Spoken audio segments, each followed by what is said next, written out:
Now from Washington, the Inside Scoop. All the news the government does not want you to hear. Now, here's your host on the Inside Scoop, Mark Levine.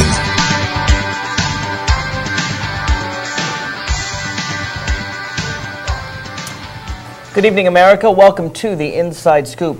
In the Democratic primary for President of the United States, there are a number of people running that have a chance that really haven't had a chance in past years. Hillary Clinton, of course, is the first woman candidate to really seem to have a good shot at carrying the nomination and perhaps even to victory. We have Barack Obama, who's at least part African American. We have Bill Richardson, a Latino candidate. We have a whole host of new faces, if you will, running for president. Would you vote for a woman candidate? Would you vote for a black candidate? Would you vote for a Jewish candidate? Would you vote for an atheist candidate?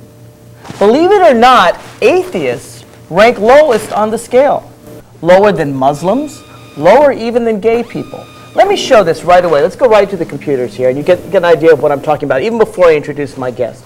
Right here is data from the Gallup polls. And we have right here, it's hard to see, but there's likelihood of voting for a black person.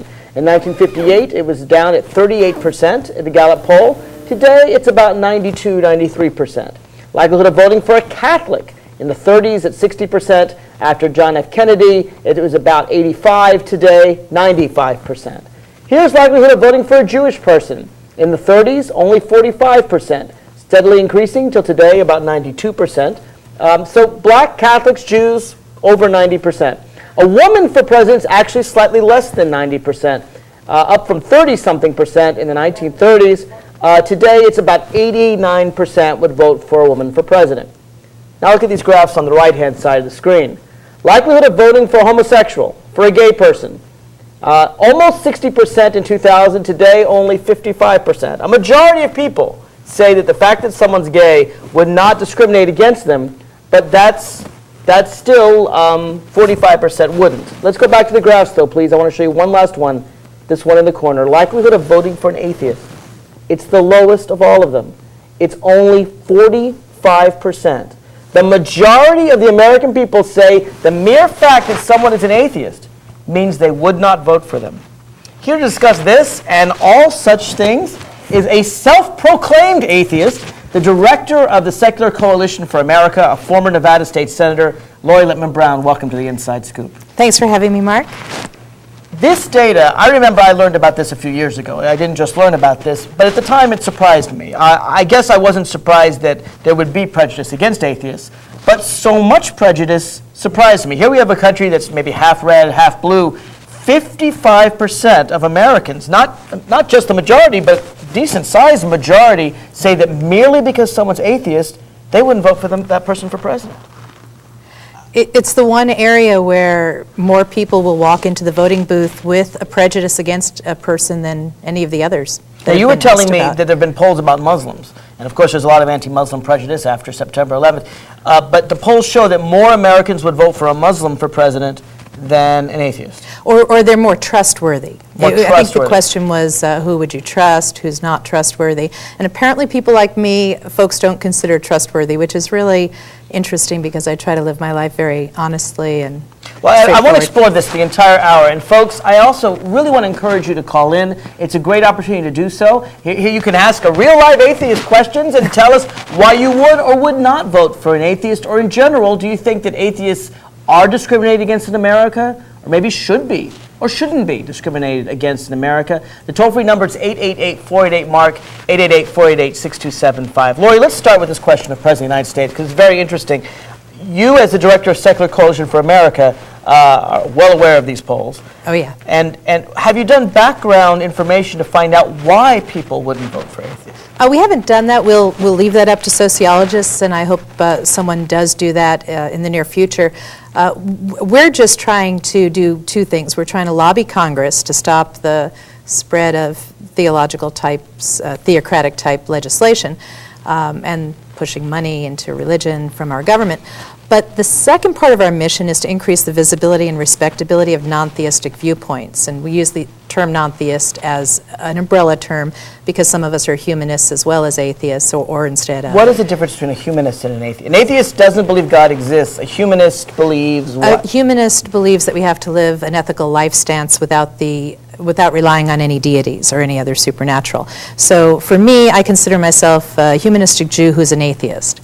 An atheist who's a humanistic Jew. It just adds the ethical part. And the Jewish for you is not a religion, but that's a cultural culture, distinction. yeah. Okay. So, but by increasing our visibility and hopefully our respectability, hopefully over the years we'll get closer to what lesbians, gays, bisexuals, and maybe someday transgender people will have accomplished, and that is, as people get to know us and realize, well, we do share their values, their morals, we live decent lives, we're no more or less moral than anyone who has a belief in a deity, that these kinds of prejudices, not just in voting booths, but in the way people treat each other, will stop.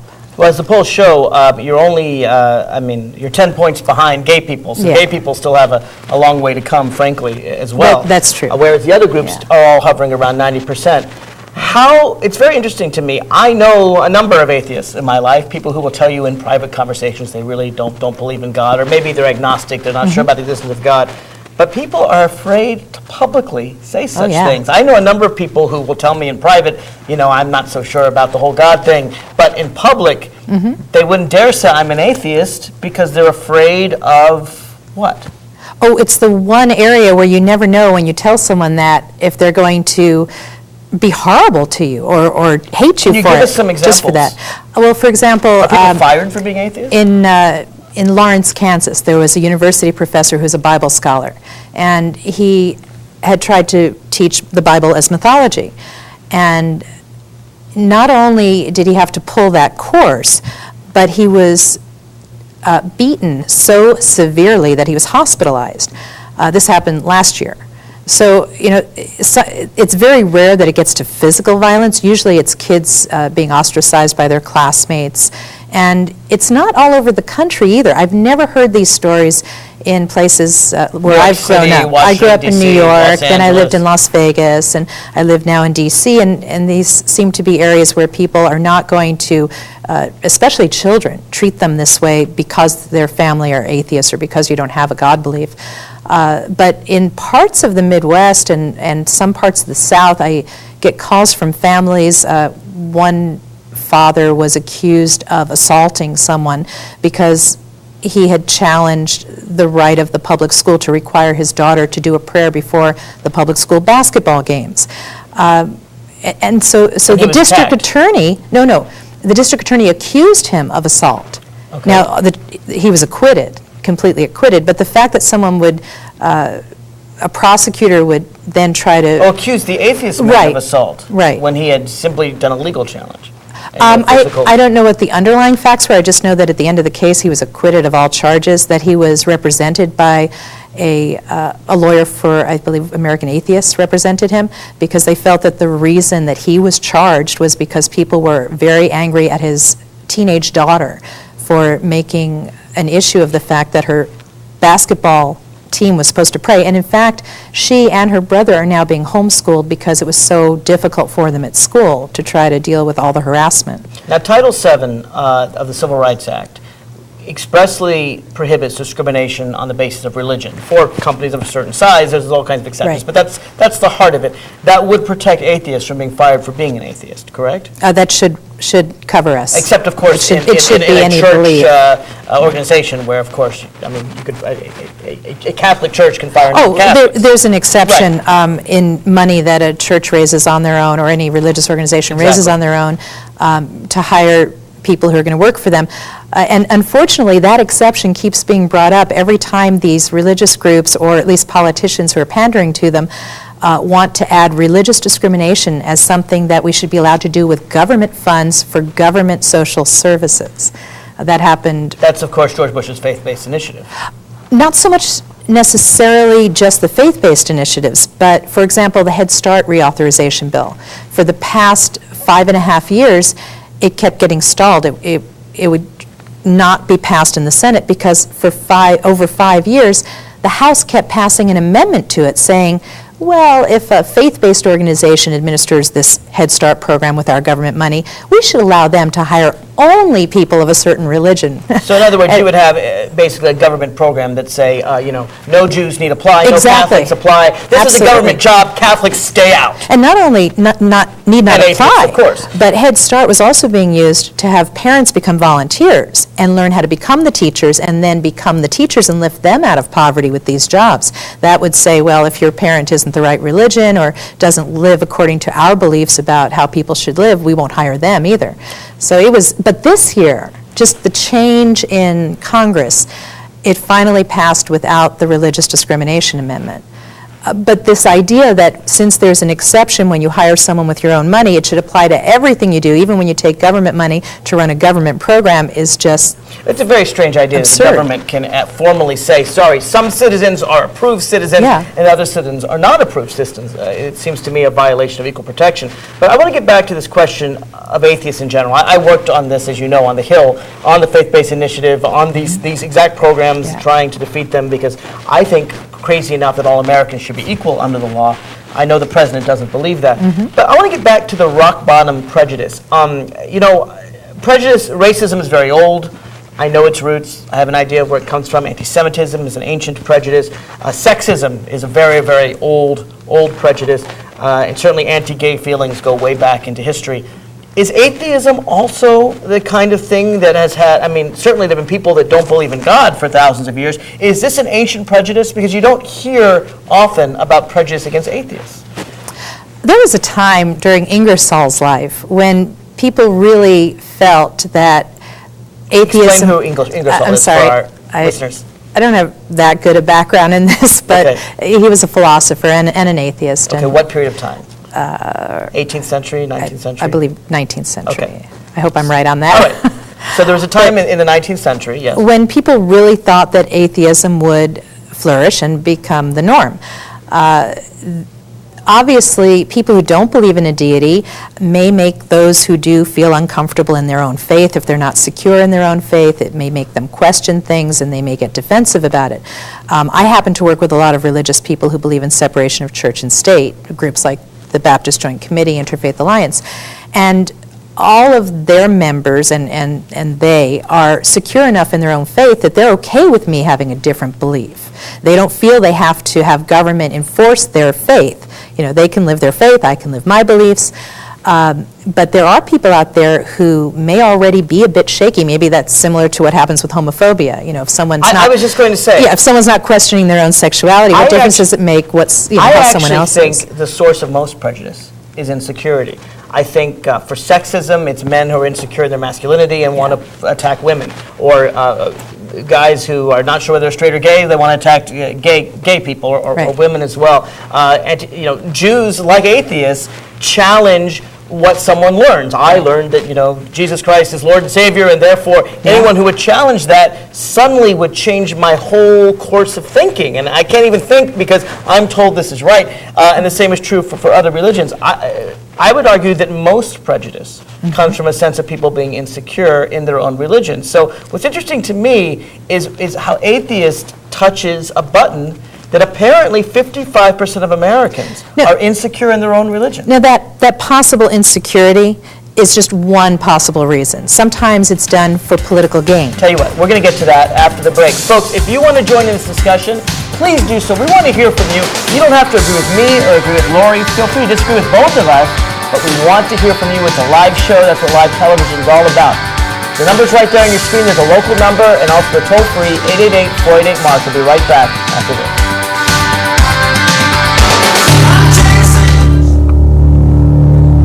So sorry, I had no idea I was going to get into history. History has demonstrated that violence only begets greater violence.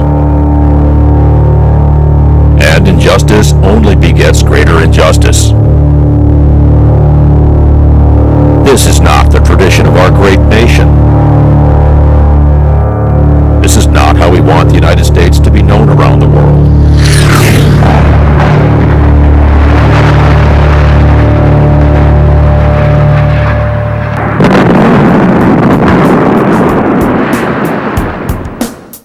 We have another tradition that we think ought to prevail.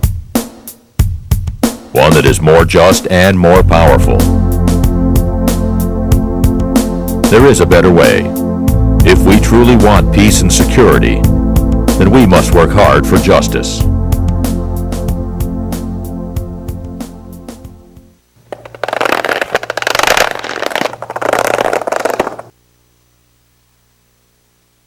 If you're concerned that we've become a nation whose national policies are grounded in beliefs that are centered on a line embedded in BS, then don't miss Escape from Orwellianation, a talk show in which concerned regular citizens like you and me, not self-serving media spinmeisters, wade through the barrage of newspeak and doublethink that pollutes public discourse today. Big brother, big business, big media, and the big national parties who collude to keep we the people afraid and in the dark would prefer that you not watch. Show them who's in charge. Tune in to Escape from Orwellianation right here on Channel 10.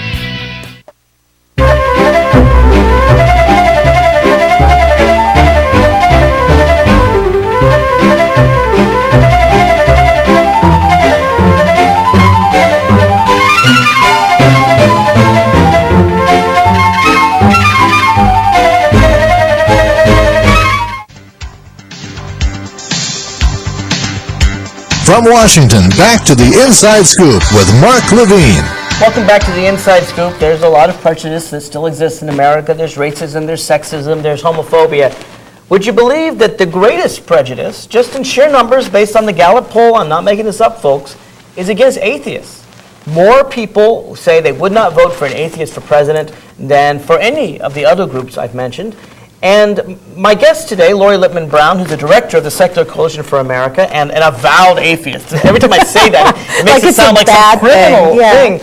And you were asking why people don't tell people that they're atheists. It's not just because... They even use these terms, and I'm using it in it's jest. Because, I know, but it's because in a lot of society it is obviously stigmatized. Is this something that's very American or I mean, it's worldwide? Well, in Europe, it's not a big deal at all. It's not a big deal. Yeah. So the Middle East, certainly, Africa, perhaps. Yeah, I imagine in Europe, more people are free to announce that they're atheists and aren't discriminated against. Well, according to my cousins, they think we're kind of strange in that respect here. So what is it about America? I mean, you can have religious fervor and at the same time respect those who don't agree. Why in America are we less likely to do that? Sometimes it really helps people gain power by attacking any minority. Whatever minority makes the best scapegoat at the time. I mean, during the 1950s, during the McCarthy witch hunts, every time they attacked communism, they attacked atheist communism or atheism as well as communism. And at the time, I wonder if it was more of a way to get people to not like communists. That's true. But perhaps something worse than communism or even Nazism was atheism. So if we call them atheist communists, then people who wouldn't otherwise be anti-communist. Ironically, but the more hated atheists, but it is true that people talk about the fact that the Soviet Union and Nazi Germany were avowedly atheist cultures, and they use those examples to attack atheists? They constantly use those examples, and we've had some discussions on some of the atheist boards, or various internet boards back and forth about how Christian was Hitler and that sort of thing. And so more so than the Soviet Union, frankly. I mean, he had the support of the Catholic Party. The Centrum actually put him into power. You don't even know this. The Catholic Party in 1933, because of their votes, if it were not for the Catholic Party of Germany, he wouldn't have been in power. So there was an avowedly Christian group, and I don't mean which doesn't make Christians bad. It just means he was a bad person. And there are I mean, Stalin was a bad person, and to equate all atheists with Stalin is like equating every Christian with the people who killed during the Crusades. Well, I was just thinking, there's the Crusades, there's the Inquisition, I mean, brutal, vicious massacres done by people who were,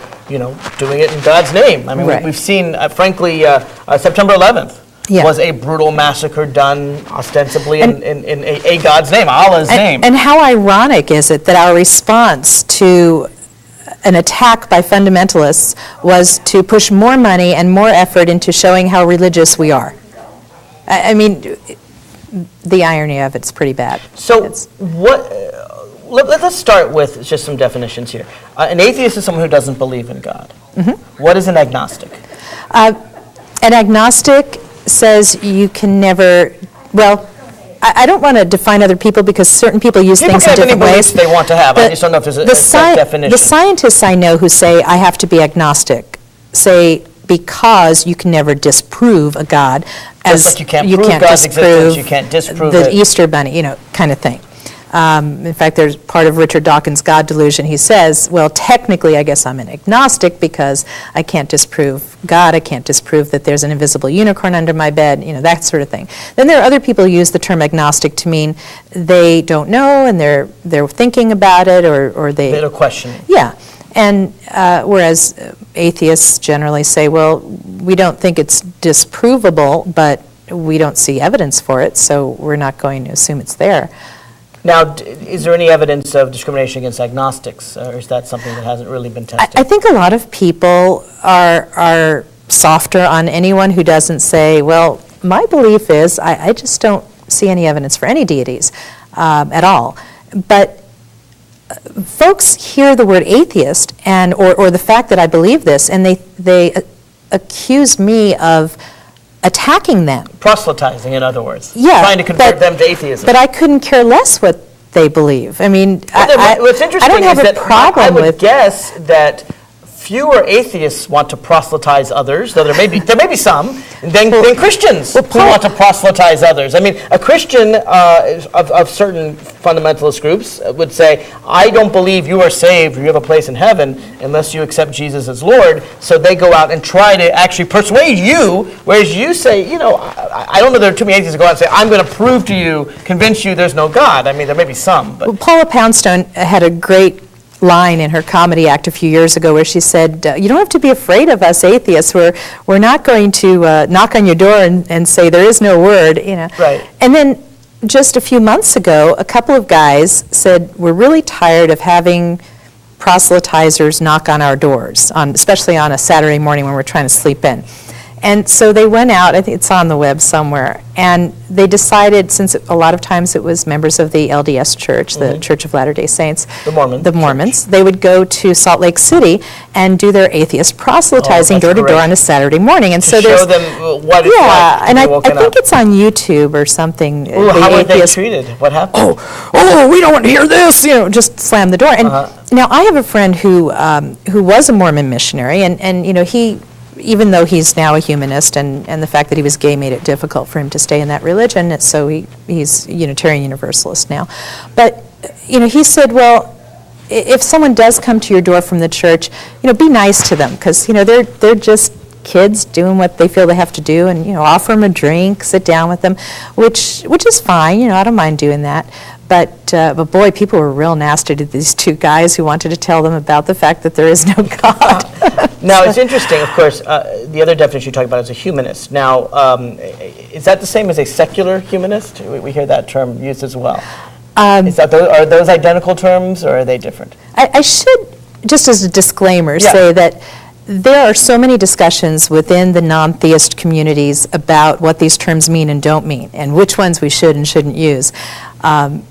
But I mean, my whole idea of working for a coalition where we have 8 national groups coming together to have a lobbyist in Congress is that being the most hated minority in the nation, the last thing you want to start is infighting. Absolutely. That said, the definitions, I'm really not an expert in. I let people identify however they want to identify, but secular humanism is folks who say, I follow the ethical life stance of humanism, and I'm secular. Meaning that people should be good to each other. I mean, that's the heart of humanism. Sure. People should help each other and not. Yeah. In other words, don't do unto others what they would do unto you, and don't do unto others what they wouldn't do unto you, which are ethical precepts of Christianity and Judaism. Humanists would share. Absolutely. In fact, that would be maybe the definition of humanism, because it's a human-based rule. Sure. I mean, there are other definitions of humanism also that deal with the more historical but in terms of the morality, humanities and fine arts. Humanists would agree that that's the right thing to follow. The contemporary humanists, that's the key, or one of the main things. And the American Humanist Association probably has a lot more information on their website on it. The religious humanists like to say there's a religious aspect to their humanism in that they really appreciate the awe-inspiring When concepts you say religious humanist, how does that differ from any particular religion? I mean, well, because they don't have any deities, but they'll look at a sunset and say, oh, it's so awesome what nature gives us, that it's like a religious experience. So that you can be an atheist religious humanist. I believe that's how Sounds they very would complex. use it. Tell me this: what percentage of Americans? And I don't know if you've done. I'm sure you've done polls. How many people are we talking about here? What percentage of Americans will say, "I believe in no God," or will say, "I'm not sure"? Well, what numbers are we talking about? I know you can't access it right now, but on our website, secular.org, we have a whole page about the different surveys that have been done, and they ask them in different ways. Right. So what's our range? What are we talking about? I feel, in looking at all of it, a safe conservative estimate would be 10% of Americans. That would be about 30 million Americans. Well, that's a very large number. It's I mean, quite 10%. large. That's that's the gay community says there's 10%. That's almost as large as the African American community. It's 3 times the Jewish community. That's 30 million Americans. Forming the most hated minority. Now, maybe because you can't tell an atheist, a black person color of their skin, this is a closeted minority. Right. People are afraid to come out. Absolutely. As an atheist. In fact, I was talking to one lesbian atheist who was saying how much more difficult it was for her parents to accept her being an atheist than their acceptance when she came out as a lesbian. So what is the goal? I mean, I don't know if you have a movement, you definitely have an organization, but is the goal to allow people to be open and honest about their religious beliefs? Is that one of the primary goals of the Secular Coalition of America? I would like to see that. I don't ask anyone to put themselves in jeopardy or make their lives miserable, especially in certain parts of the country, by going around telling everyone what they believe in. Some people are comfortable doing that, some aren't. But I think as people introduce themselves and talk to people and other folks realize that we're not the devil and we're not horrible people and we're their neighbors and we're good people, it's very similar to what I hope has happened and is happening with the LGBT community. I want to talk when we come back about various, you talk a lot about science, about Richard Dawkins. There's definitely in the debate over whether or not to teach creationism, to teach the Bible in schools, rather than teaching evolution. You hear all the time people saying, aha, it's the atheist agenda, that Darwin is an atheist, that if you believe in science, you are by definition an atheist. It's interesting how they use a religious belief or a non-theistic belief in order to attack science. So I want to talk about that. I also want to encourage everyone to call in. If you, again, feel free to agree or disagree. We want to hear from you, whatever your views are. Toll-free number is 888-488-MARK, 888-488-6275. When we come back, we're going to talk about science and evolution and atheism and the Pledge of Allegiance and under God, under your money, and all those kinds of things. We'll be right back. I'm chasing a shadow I can't see. I, George Walker Bush, do solemnly swear that I will faithfully execute the office of President of the United States and will, to the best of my ability, preserve, protect, and defend the Constitution of the United States. So help me God. Let's impeach the president for lying. My name is David Bell. I am a resident of Virginia's 11th Congressional District, and I ask Representative Tom Davis to initiate or support investigations into violations of the law by President Bush and his administration. Tom Davis, my name is Jean Reynolds, and I'm one of your constituents. I want you to join immediately with other members of Congress to begin an investigation of the criminal acts that George Bush has committed. I'm Nick Spangler of Ashland, Virginia, and I would like our troops to come home and Bush to get out of office. My name is Nancy Maynard. I live in the 11th Congressional District, and this message is for Tom Davis. I'm asking you to please investigate for impeachment. My name is Bruce Smith. I live in the 11th Congressional District in Woodbridge, Virginia. I want Congressman Davis to support the investigation of President Bush and Vice President Cheney and those that foisted this war on us. Hello, Congressman Davis. I'm Carrie Plonson from the 11th Congressional District, and I'd like you to take immediate action to investigate George Bush and his offenses in leading this country into a war that's unwarranted and there is no solution for. We have to impeach. I am just appalled that we would not, quote, waste our time with impeachment. The message to the world has to be that Bush and Cheney are guilty of international war crimes about which we can't do anything. We can do a lot about the crimes committed within the U.S. Constitution.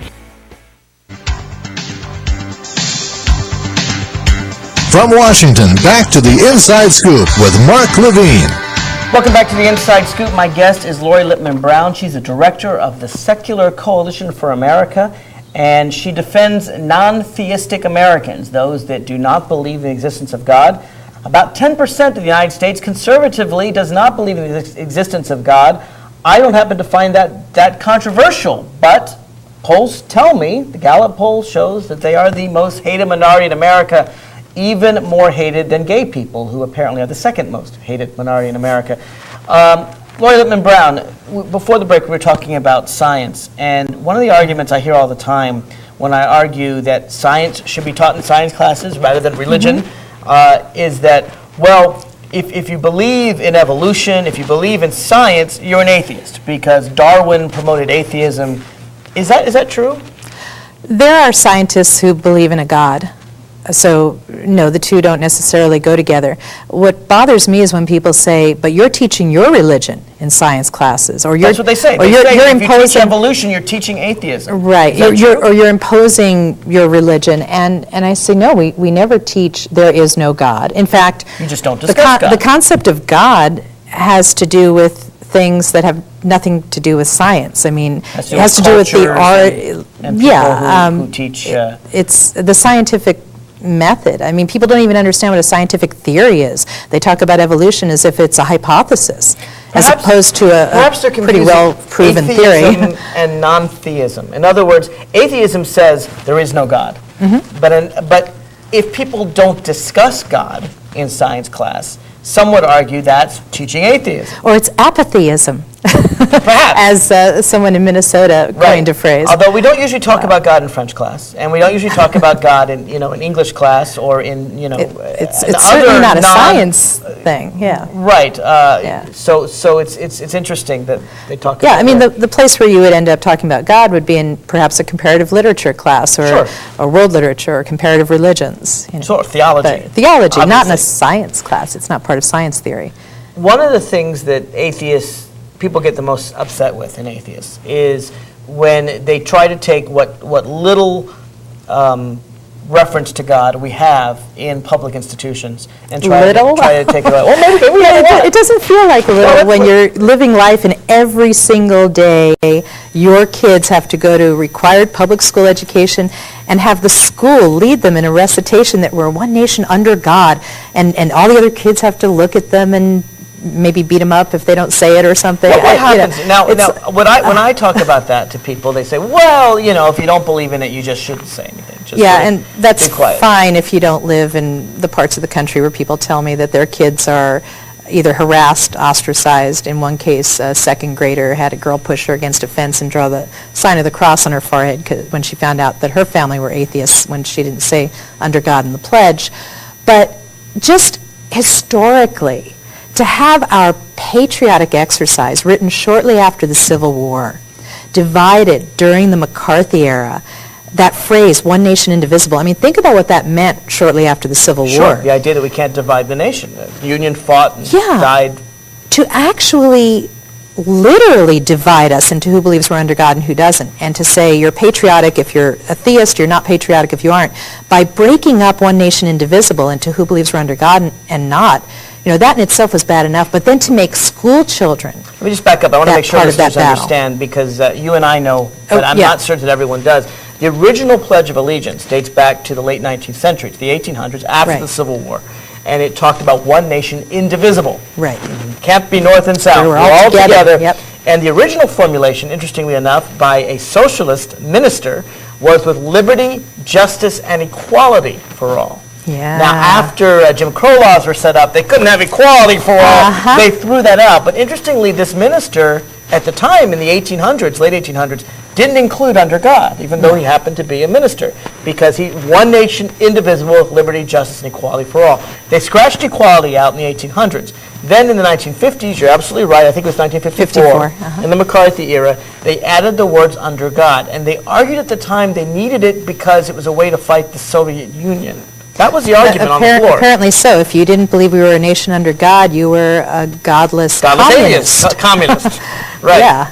So now, of course, atheists are fighting to take that out again, but now that we've had 54 years of school children saying it, people are used to it. Yeah, they're used to it, but it's not constitutional to have the government lead their school children in public schools in a prayer every morning. I mean, that's clearly not constitutional. Well, the First Amendment of the Constitution says, Congress shall make no law respecting an establishment of religion or prohibiting the free exercise thereof. That's right. Does the Pledge of Allegiance, is that a law that respects an establishment of religion? Oh, yeah.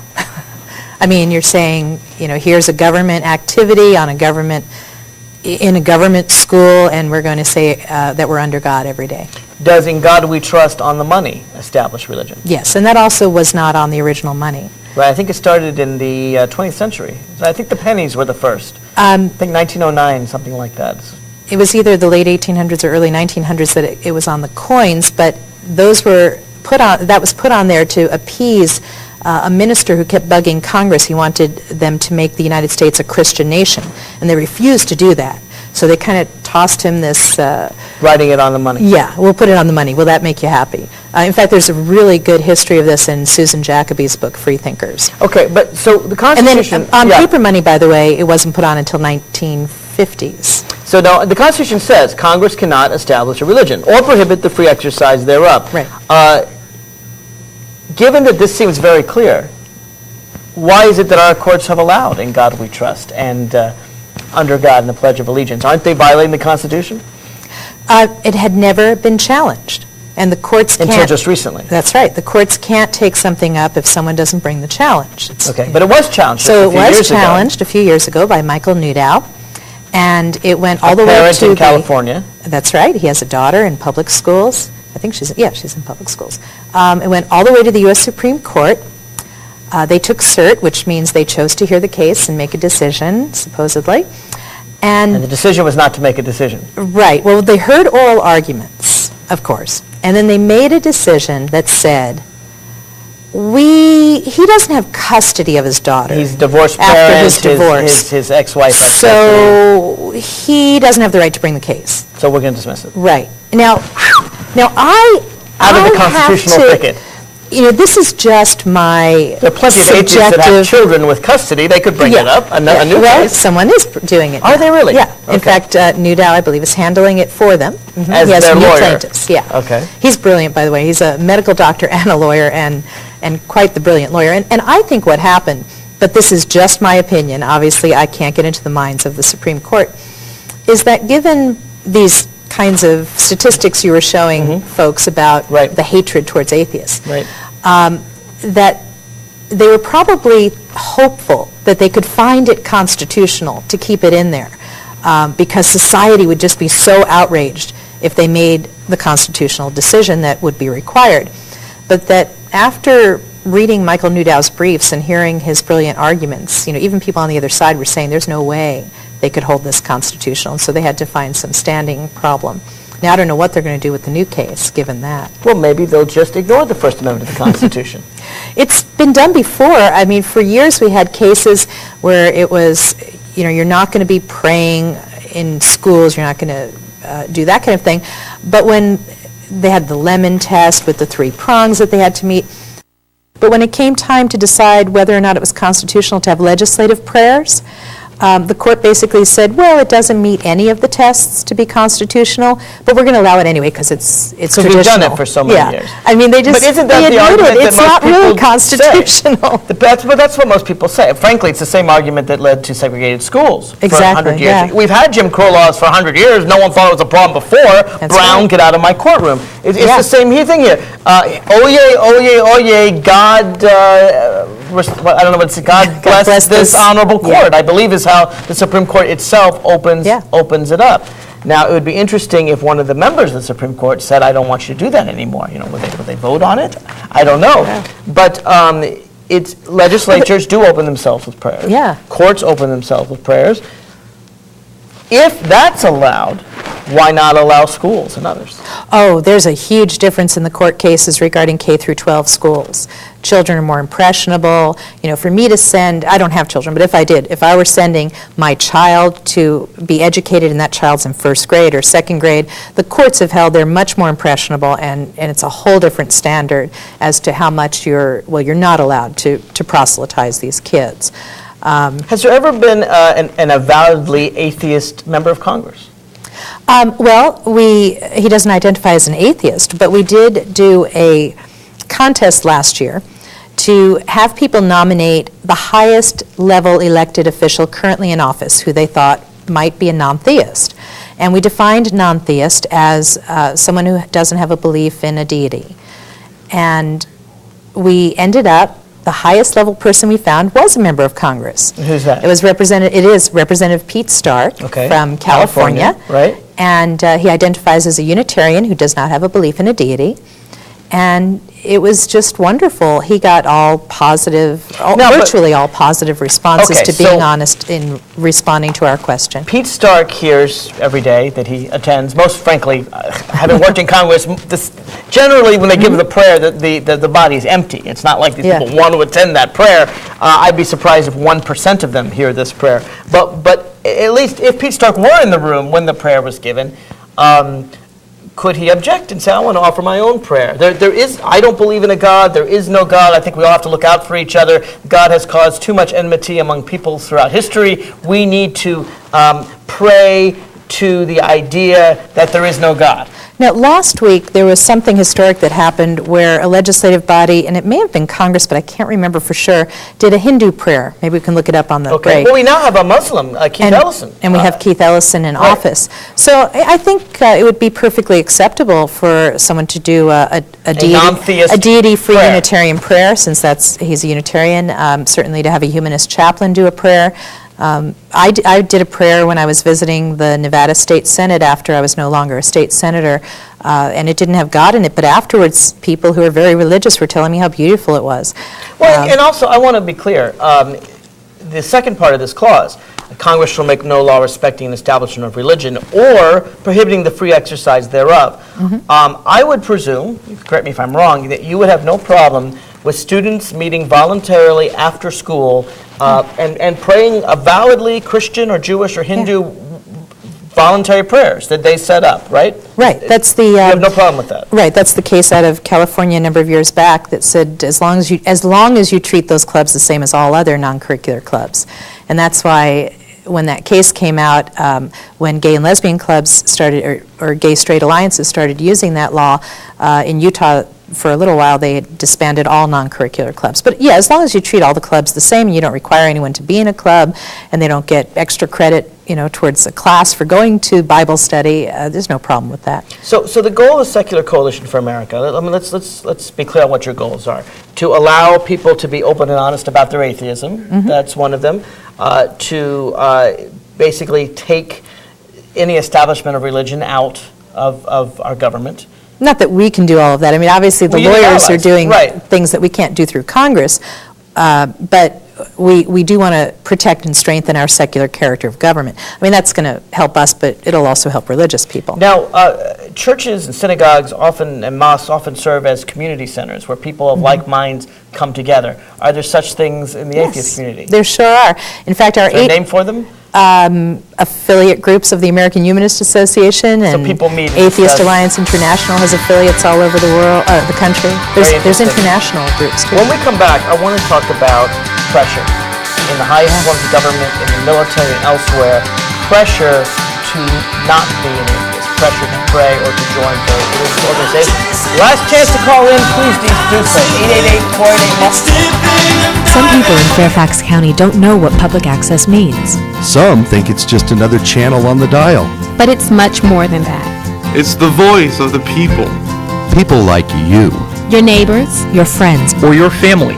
People who want to share ideas, opinions, cultures, lifestyles, art, sports, music, events, entertainment, history, science, beliefs, people who want to learn about television, producing, directing, cameras, audio, lighting, editing, or radio, talk, music.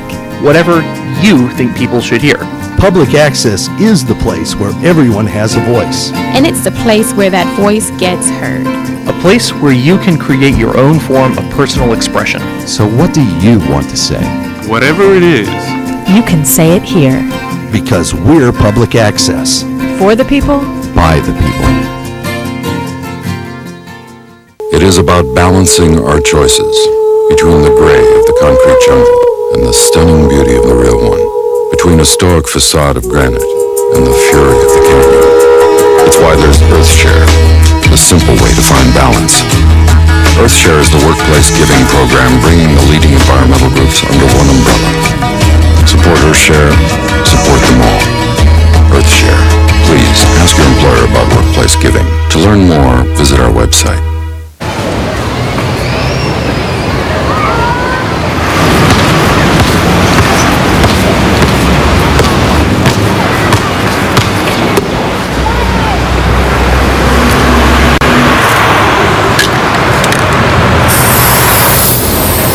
Thousands of kids in this country have everything it takes to go to college, except the money. The United Negro College Fund. A mind is a terrible thing to waste. From Washington, back to the Inside Scoop with Mark Levine. Welcome back to the Inside Scoop. What is the most hated minority in America? It may surprise you. For all the racism in this country, it's not African Americans. For all the sexism, it's not women. For all the anti-Semitism that still exists today in the world, it's not Jews.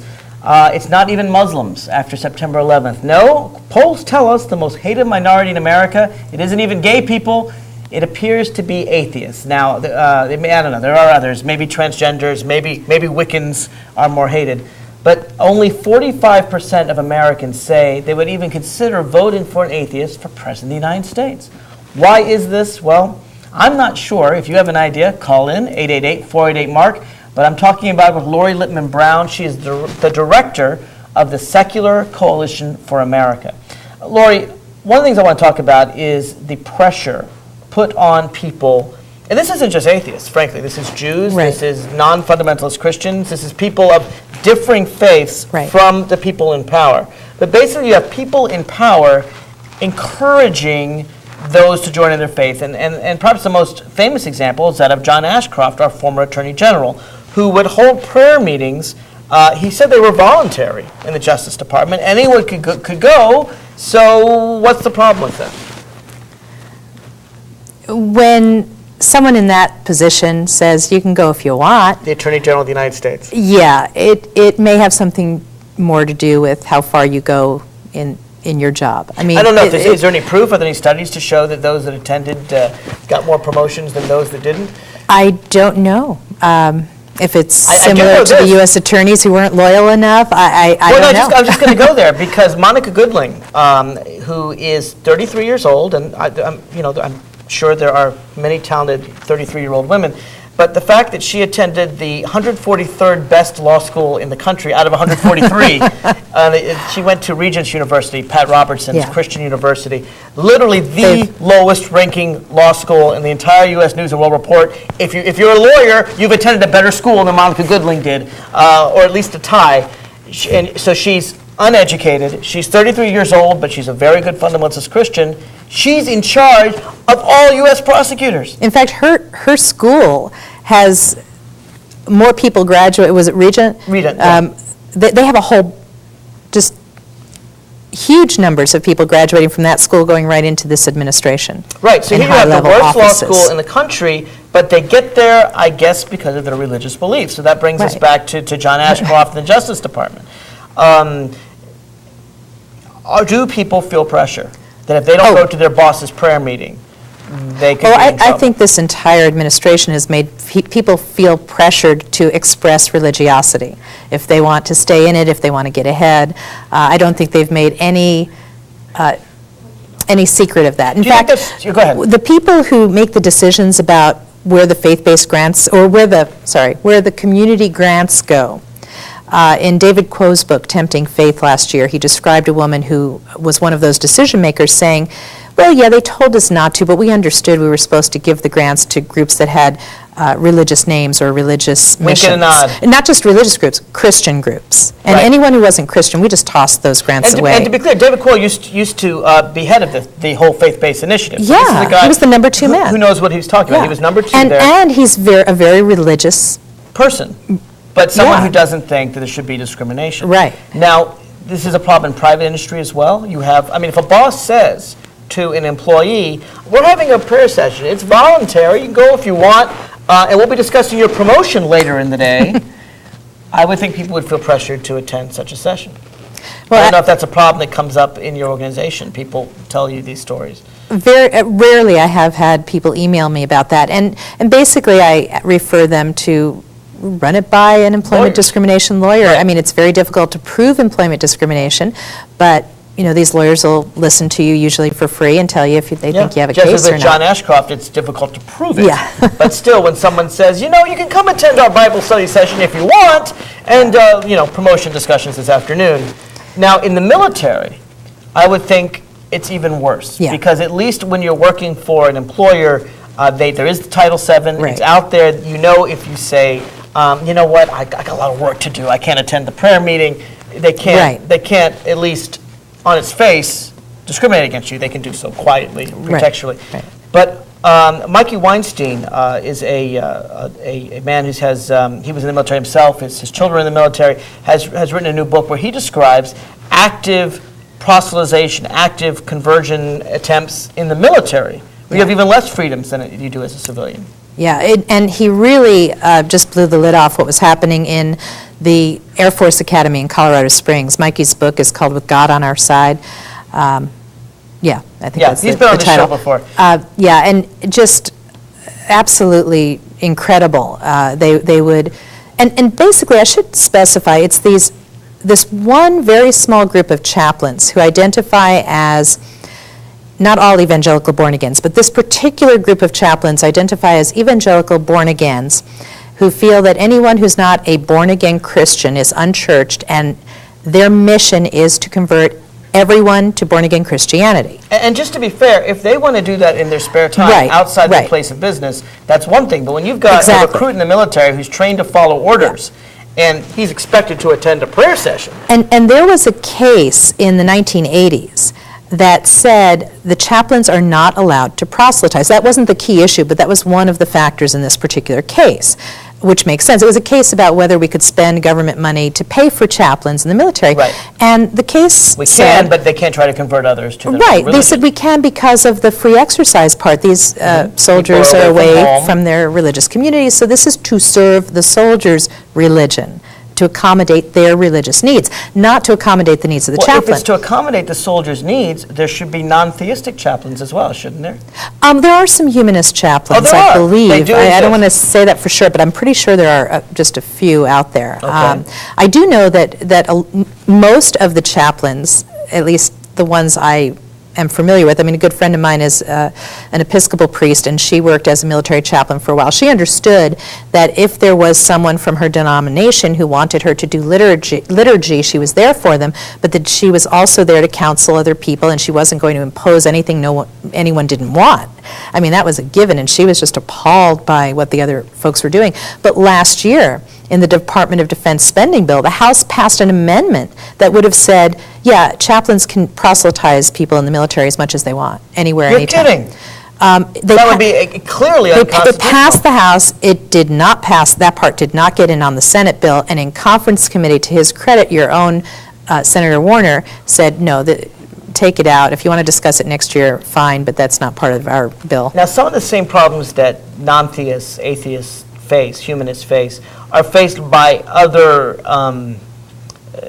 extremely minority religions that are very much unwelcome, notably the Wiccans. Now, the Wiccans have this horrific history. They were considered witches, were burned at the stake to some extent, and of course, Wiccan comes from a very old Druidic sect. It's actually a very, very old religion that predates Christianity. Right. Just recently, I know the Wiccans were that there were Wiccans who died serving our country in the military in the Iraq War, And just as you can have a Jewish star, you can have a cross, you can have an atheist symbol. You can have a humanist symbol. A humanist symbol. But actually, Wiccans couldn't have a symbol until the pentagram, the 5-pointed star, until just recently. But then they were just allowed.